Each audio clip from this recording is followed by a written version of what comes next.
Hi everyone, myself Nitin Heraji, Assistant Professor, Department of Computer Science and Engineering, AJ Institute of Engineering and Technology, Mangaluru.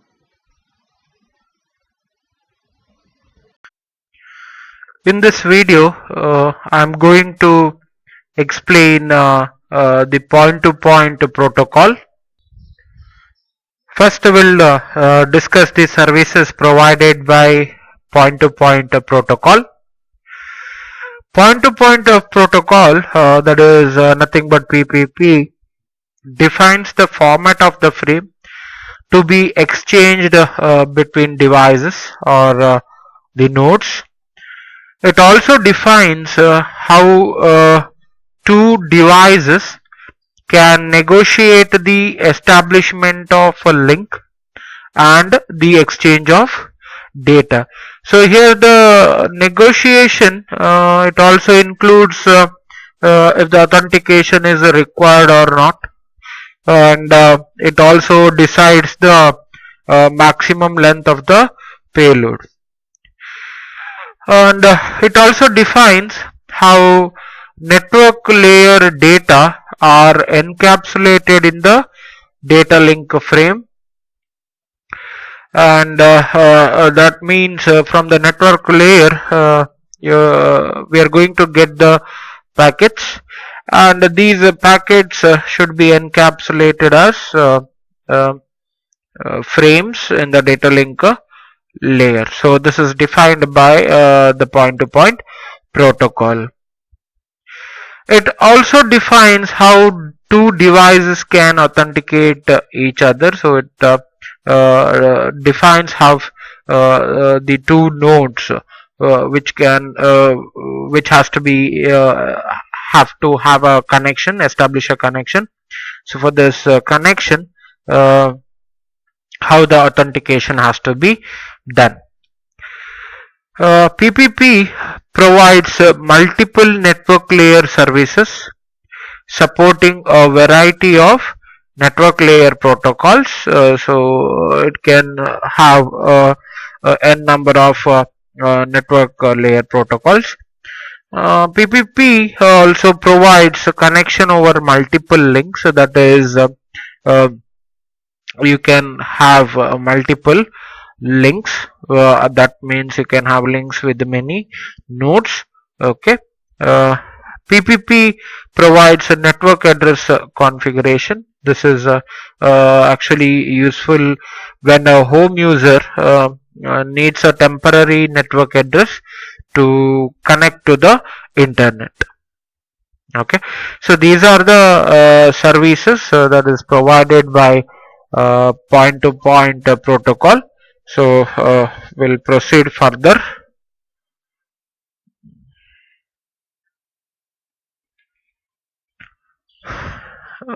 This is the limitations of point-to-point protocol. So point-to-point protocol, it does not provide a flow control. That means the node keeps sending the data continuously. There is no flow control. It does not look at the receiver's end if it receives the data frame as an sent.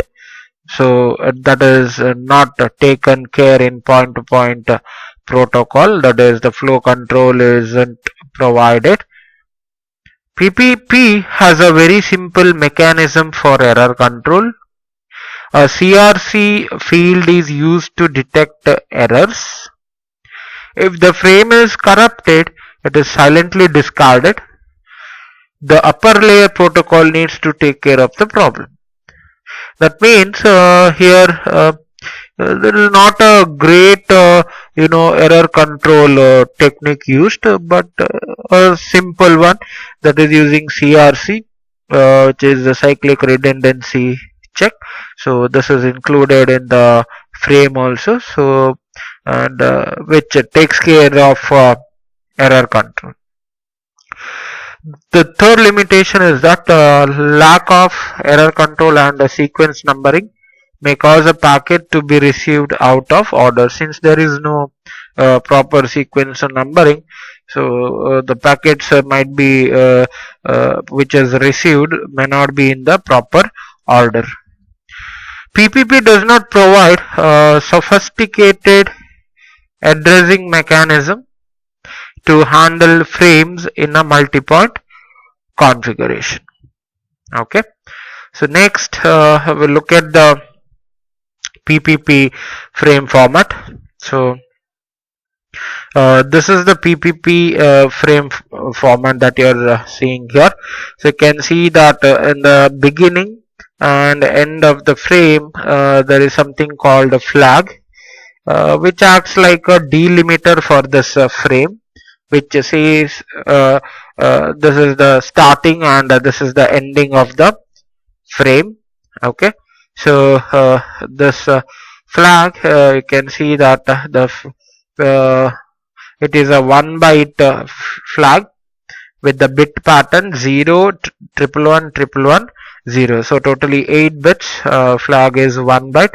So here it will have the same bits, so that is 0, 111, 111, and again 0. The same thing will be there in this also. You can see that this is another end of the frame, again with the size 1 byte. So here the format is 0, 111, 111, 0. Okay, the same format is maintained here also. Next thing is address. Address is again 1 byte of length. So address has this bits, all the bits as 1, which is a constant value. Okay, and it is all 1. So 8 bits are 1 itself. The next field that we have is the control field. In the control field also you are going to have 1 byte of memory allocated for the control field. So it has a value, this one, that is 0000011. So this is that value of the control field. Next we have is a protocol. So that depends, it might be 1 byte protocol or a 2 byte that is used for protocol. So why is this protocol field is that it defines what is being carried in the data field, either the user data or other information. So this protocol says what type of data is carried, either the user data or any other information. And this is the payload. Okay, payload is of variable length. It is not having a fixed length over here. So it actually carries the data here. It might be a user data or any other information. So that is carried. So protocol says what this payload is carrying, either the user data or other information, and that user data or other information will be stored in the payload. Alright, so it carries either user data or other information. The data field is a sequence of bytes with the default of a max of 1500 bytes. So this can have maximum of 1500 bytes, but this can be changed during negotiation. So negotiation happens while establishing the connection. So there you can decide what is the nodes can decide what would be the maximum length of the payload. And padding is needed if the size is less than the maximum default value or the maximum negotiated value. For example, that means if you are having 1500 bytes as the maximum bytes, then you have a data of 1000 bytes. Okay, so that the rest of 500 bytes are empty there. So this 500 bytes need to be padded. It cannot be left as it is. Okay, that is padding. So that maximum length is negotiable. So say maximum negotiated value is 1000 bytes. If it is 1000 bytes, then say 700 bytes of data has to be sent. Then what happens? The 300 bytes is empty there out of 1000. So that 300 bytes need to be padded. So totally you will be having 1000 bytes of data, where 700 bytes is having the actual data and rest 300 bytes is the padded data. Okay, so that is padding. Next we have is FCS, which is nothing but the frame check sequence. Okay, it is either the 2 byte or 2 to 4 bytes of data. It is 2 byte or 4 byte of data, which has a standard CRC, that is cyclic redundancy check. So this particular field, that is a frame check sequence, this is responsible for error detection. Okay, so it takes care of the error. PPP is a byte oriented protocol. Since here you can see all the fields are with respect to bytes, it is not with respect to bits. Okay, so byte stuffing with the escape byte is 0, 111, 1101. So here you can see that this will be the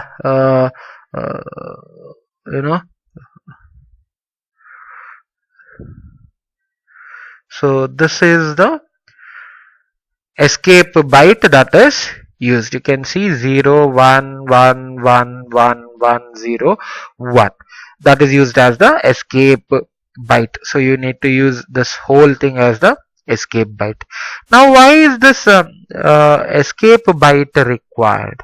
Okay, say for example in the payload you will have a data with the bytes of with the flag byte, that is 0, 111, 111, 0. So what the misinterpretation will be that it is treated like a flag, since this byte appears in the data. Okay, so in order to remove this misinterpretation, this escape here, what we see, this escape byte is used. So just before this byte in the data field, you need to suffix this escape byte and followed by this byte, so that the receiver treats this byte as the data itself. So there won't be any problem. Okay, there won't be any misinterpretation. All right. So next we'll discuss about transition phases. The transition phases here, if you look at this diagram, totally it has 6 states.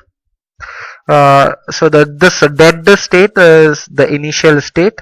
So the node initially will be in the dead state when it does not have any data to send, or it is not connected with any other node. Okay, so in that case the node will be in the dead state.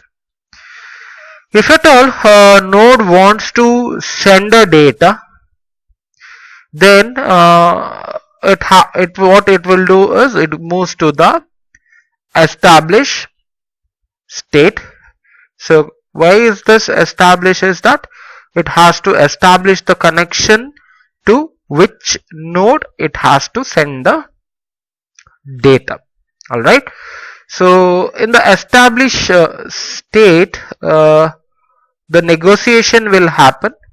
That is, what would be the maximum payload that is involved, and also if the authentication is required for the connection or not. Okay, so that happens in the established state. In case authentication is required, then the next state it moves is towards the authenticate state. Okay, so here in the authenticate state, if the authentication is successful, then it moves to the network state, or else if the authentication is failed, it terminates the connection. So here in the established state again, if during the negotiation, if authentication is not required, then straightly it takes this and comes to the network state. Okay, when there is no authentication required. If authentication is required, then it goes to authenticate state, wherein it comes to network state if the authentication is successful. Okay, and meanwhile in the established, if a node does not detect the carrier, the carrier detection, if it has failed, then it moves back to the dead state again. Okay, so now when it is in the network state, what happens is that all the network layer configurations will be taken, and all sort of things which is required for data transfer will happen, and then it moves to the open state when data transfer, it moves to the open state when the data transfer has to happen. Okay, so open state is nothing but the data transfer state. Once it is done with the transfer of data, once the data transfer is completed, okay, that is if the data is done transferring, then what happens is that it goes to the one of the node which wants to terminate the connection, will go to the terminate stage. So it terminates the connection and the carrier is dropped, and the node will come back to the dead state. Okay, and again it will be ready for other connections. Alright, so this is how this transition phases will have in the point-to-point protocol. Alright, I hope you understood this. Okay, hope you understood whatever we discussed till now. I will discuss once again whatever we have looked into till now for better understanding. Point-to-point of protocol, that is nothing but PPP, defines the format of the frame to be exchanged between devices or the nodes. It also defines how two devices can negotiate the establishment of a link and the exchange of data.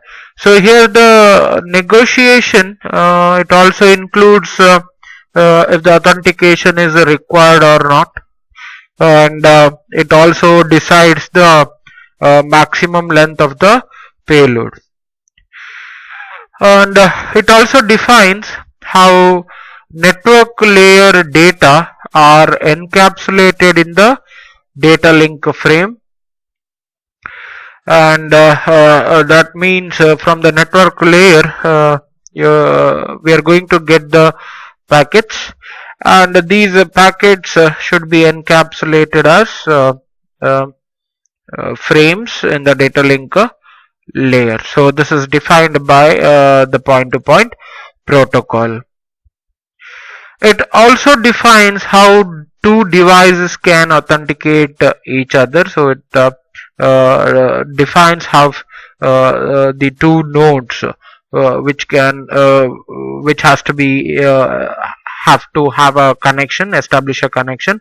So for this connection, how the authentication has to be done.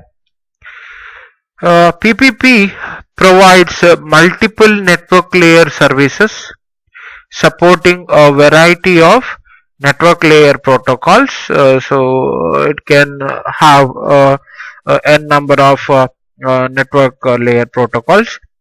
PPP also provides a connection over multiple links. So that is, you can have multiple links. That means you can have links with many nodes. Okay. PPP provides a network address configuration. This is actually useful when a home user needs a temporary network address to connect to the internet. Okay, so these are the services that is provided by point-to-point protocol. So we'll proceed further.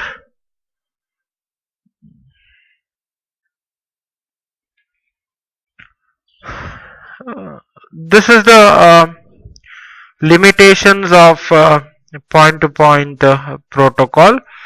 So point-to-point protocol, it does not provide a flow control. That means the node keeps sending the data continuously. There is no flow control. It does not look at the receiver's end if it receives the data frame as when sent. So that is not taken care in point-to-point protocol. That is, the flow control isn't provided.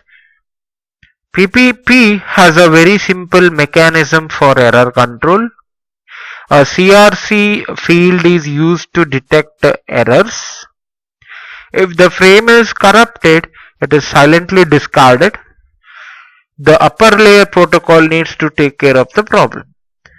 That means here there is not a great error control technique used, but a simple one, that is using CRC, which is the cyclic redundancy check.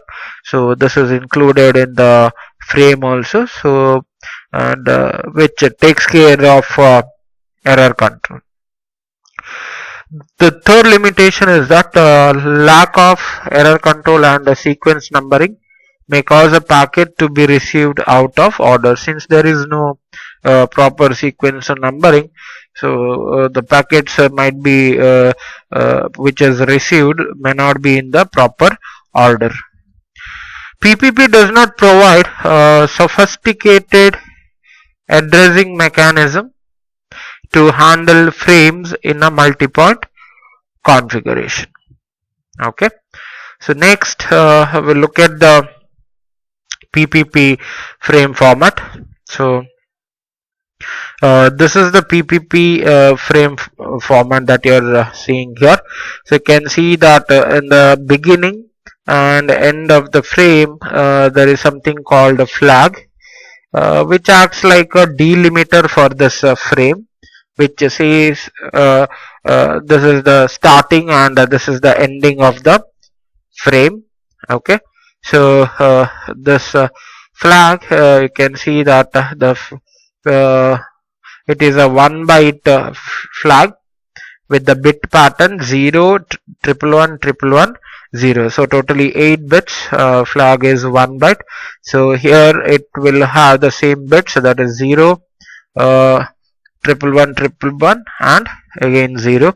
The same thing will be there in this also. You can see that this is another end of the frame, again with the size 1 byte. So here the format is 0, 111, 111, 0. Okay, the same format is maintained here also. Next thing is address. Address is again 1 byte of length. So address has this bits, all the bits as 1, which is a constant value. Okay, and it is all 1. So 8 bits are 1 itself. The next field that we have is the control field. In the control field also you are going to have 1 byte of memory allocated for the control field. So uh, it has a value, this one, that is 0000011. So this is that value of the control field. Next we have is a protocol. So that depends, it might be 1 byte protocol or a 2 byte that is used for protocol. So why is this protocol field is that it defines what is being carried in the data field, either the user data or other information. So this protocol says what type of data is carried, either the user data or any other information. And this is the payload. Okay, payload is of variable length. It is not having a fixed length over here. So it actually carries the data here. It might be a user data or any other information. So that is carried. So protocol says what this payload is carrying, either the user data or other information, and that user data or other information will be stored in the payload. Alright, so it carries either user data or other information. The data field is a sequence of bytes with the default of a max of 1500 bytes. So this can have maximum of 1500 bytes, but this can be changed during negotiation. So negotiation happens while establishing the connection. So there you can decide what is the nodes can decide what would be the maximum length of the payload. And padding is needed if the size is less than the maximum default value or the maximum negotiated value. For example, that means if you are having 1500 bytes as the maximum bytes, then you have a data of 1000 bytes. Okay, so that the rest of 500 bytes are empty there. So this 500 bytes need to be padded. It cannot be left as it is. Okay, that is padding. So that maximum length is negotiable. So say maximum negotiated value is 1000 bytes. If it is 1000 bytes, then say 700 bytes of data has to be sent. Then what happens? The 300 bytes is empty there out of 1000. So that 300 bytes need to be padded. So totally you will be having 1000 bytes of data, where 700 bytes is having the actual data and rest 300 bytes is the padded data. Okay, so that is padding. Next we have is FCS, which is nothing but the frame check sequence. Okay, it is either the 2 byte or 2 to 4 bytes of data. It is 2 byte or 4 byte of data, which has a standard CRC, that is cyclic redundancy check. So this particular field, that is a frame check sequence, this is responsible for error detection. Okay, so it takes care of the error. PPP is a byte oriented protocol. Since here you can see all the fields are with respect to bytes, it is not with respect to bits. Okay, so byte stuffing with the escape byte is 0, 111, 1101. So here you can see that this will be the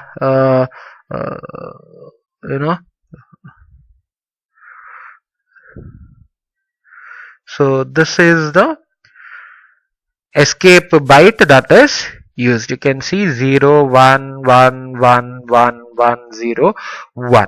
That is used as the escape byte. So you need to use this whole thing as the escape byte. Now why is this escape byte required?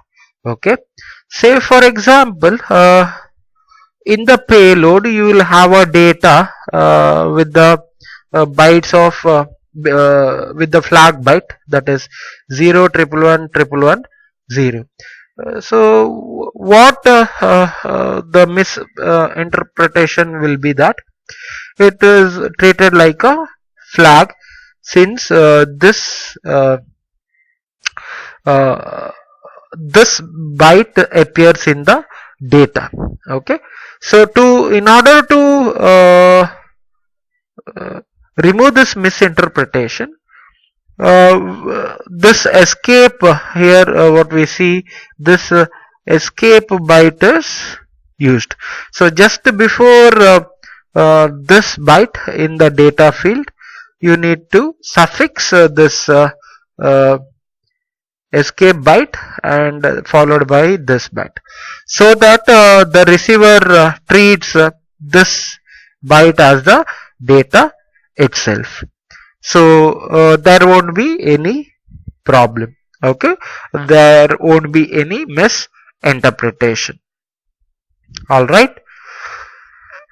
So next we'll discuss about transition phases.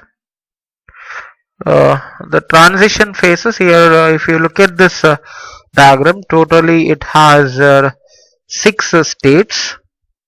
So this dead state is the initial state. So the node initially will be in the dead state when it does not have any data to send, or it is not connected with any other node. Okay, so in that case the node will be in the dead state. If at all node wants to send a data, then what it will do is it moves to the establish state. So why is this establish? Is that it has to establish the connection to which node it has to send the data. All right. So in the establish state, the negotiation will happen. That is, what would be the maximum payload that is involved, and also if the authentication is required for the connection or not. Okay, so that happens in the established state. In case authentication is required, then the next state it moves is towards the authenticate state. Okay, so here in the authenticate state, if the authentication is successful, then it moves to the network state, or else if the authentication is failed, it terminates the connection. So here in the established state again, if during the negotiation, if authentication is not required, then straightly it takes this and comes to the network state. Okay, when there is no authentication required. If authentication is required, then it goes to authenticate state, wherein it comes to network state if the authentication is successful.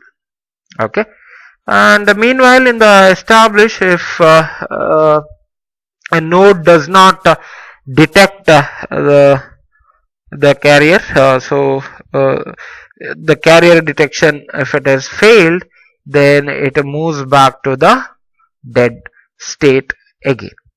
Okay, so now when it is in the network state, what happens is that all the network layer configurations will be taken, and all sort of things which is required for data transfer will happen, and then it moves to the open state when data transfer, it moves to the open state when the data transfer has to happen Okay, so open state is nothing but the data transfer state. Once it is done with the transfer of data, once the data transfer is completed, okay, that is if the data is done transferring, then what happens is that it goes to the one of the node which wants to terminate the connection, will go to the terminate stage. So it terminates the connection and the carrier is dropped and the node will come back to the dead state. Okay, and again it will be ready for other connections. Alright, so this is how this transition phases will have in the point to point protocol. Alright, I hope you understood this. Okay.